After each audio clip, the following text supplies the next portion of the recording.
Welcome back to the Dragon Ball Z Dokkan Battle video. This time around, I'm going to go ahead and talk about some of the stuff that came out last night over the course of the latest maintenance that came to Global Dokkan. Of course, they have double maintenance and stuff like that. Hope you guys enjoy this. Subscribe if you happen to be new to the channel, of course. And as you see, TUR VEGITO is here. Now, I don't know if this art got added as part of the database download or if Renzi went ahead and moved it from the TUR version to this one, because I told him he should do that in my stream yesterday, but which he was present for, but I don't know. Either way, the art is here. So still no word on the LR variation of Vegito Blue. We don't know yet as far as the JP or global version goes. Now, one thing we do know, keep this in mind, is that this guy needs 30 of the Potara earrings to actually awaken. He needs 30 of them.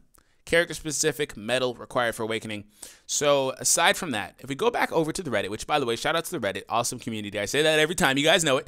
My boy Zahal here put up a post. He's talking about Ultimate Gohan being translated along with Boo Tank's Tech Ultimate Gohan that's also on their banner as well as a way to like semi-farm. I call it semi-farm, but I can't deny the fact that you do have to use stones for these SR units that have the same name. So anyways, SS2 Physical Gohan Rebirth has been added as well. So if we pull that up, this guy is one of the best support units in the game overall. Awesome on the Hybrid Saiyan category team. Shares a lot of common links with a lot of the units that would be there. Like literally everything he has is a common link on that team.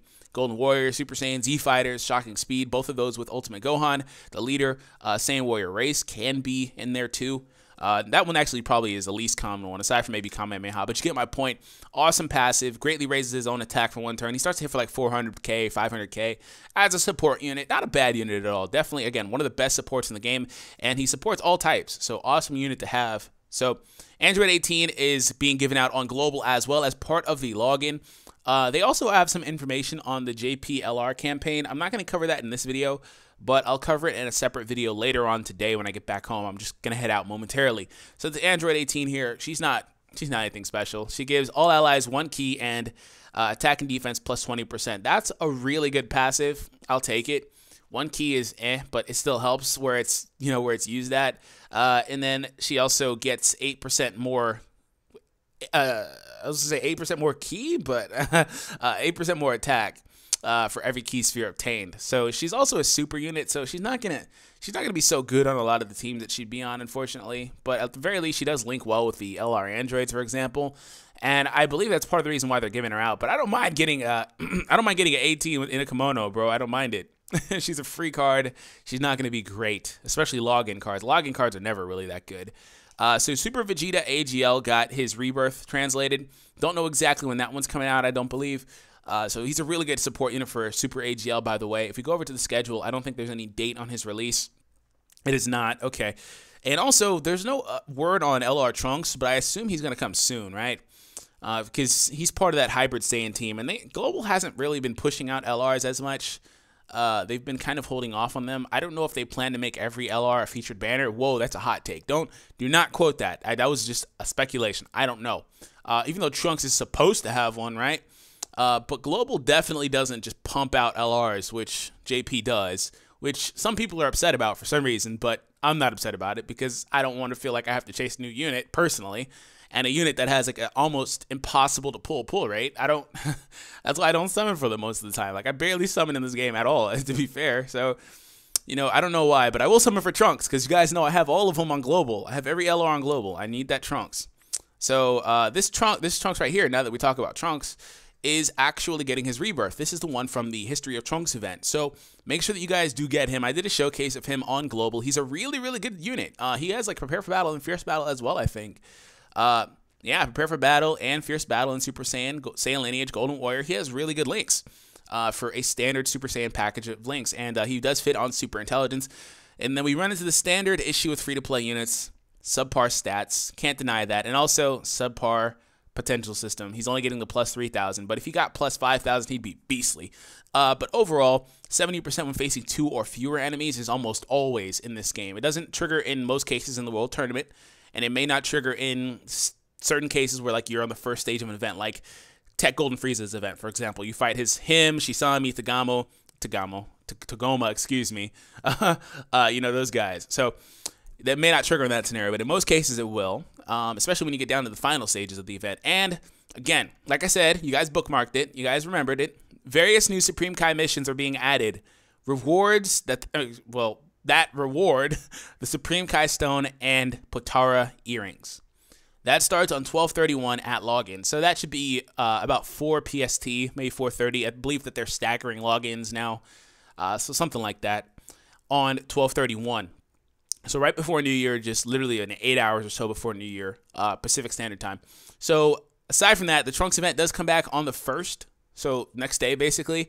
And various missions for the New Year campaign. Clearing 30 stages between 12/31 and 1/17 awards 11 stones, 1 Elder Kai, orbs, and Hercule statues. Daily quest to spend 18 stamina for 1 stone during the same time period. So that's cool. I wonder if that's going to be an instant gratification thing, because that's very, very, very similar to the LR campaign that they're getting for the LR androids. Again, not sure why they're not doing this one with both versions of the game like they did the last one, but it is what it is. What can you do about it? Oh, side note, speaking of orbs, Global got orbs for first place in the App Store this time around, and if you asked me about that, I could have told you I knew that would happen, because they just started treating orbs on both versions of the game as a premium currency, and it became blatantly obvious, by the way, whenever they started selling them in Pilov's Trove, that they highly value their orbs. And a lot of that, too, is something that I've continually said in this game, is that it caters to its top 1%, which is why, you know, the game is run the way it is. A lot of the player base, specifically the Japanese player base, don't care about a lot of new modes or anything like that. Now, I do agree that, for one, they have done better at putting out more playable content, at least on JP. Can't get over the rift in time between the two games. But that is something that did happen. And if you ask me if it's fair, I'd say yes and no. Yes, because everybody's getting them, but no, because maybe some people don't want that. Maybe more people want stones. It would be cool if they gave a choice for that, but of course, it's Bandai. They're not going to do that. So really, guys, I said it before in my black screen and white screen videos, expectation is a son of a, you know what I'm saying? So stop expecting, just I don't know, man. I'm not saying be happy, right? I'm not saying to be happy with what you get, but all expectation does, if you expect them to give you stones every time that we hit #1 in the App Store, for example, especially nowadays, considering I don't think they gave any for JP hitting first place recently. I could be mistaken with that, by the way. Just, you know, I don't want to get anybody's hopes up, right? I don't want anybody's hopes to get up or get excited and then let down. That's basically what I'm saying. Just stay even keel, keep expectations to a minimum, and we should be good from there. But again, I could have told you that was going to happen, because that's the way that they value those orbs. And again, it's partly catering more to the paying player base. I would obviously have more usage for orbs. Now, everybody can use orbs, but, you know, there's a demographic of people that have more units that they would rather put the orbs into. Because, for example, I personally... honestly, I would like stones. I would. Everybody likes free stones, but I was like, yeah, I would like the orbs too, because need orbs. Need orbs. So anyways, yeah, it's a bit of a cutoff, man. It's unfortunate, though, that it handles that way. It gets handled that way, but I just wanted to point that out, because I know that a lot of people are upset about that. And I tried to do my best to point it out. I'm not defending the company. I'm saying that I feel like they should at least give an option or give both or something like that. But I can understand the reasoning. I'm not just going to blindly be upset. So anyways, that's it for the video. Hope that you guys enjoyed it. If you did enjoy it, please consider subscribing. And I'll catch you guys in the next one. Like I said, later on today, I'll have that video dropping about the LR campaign. It's really simple information. But anyways, have an awesome day and take it easy, guys.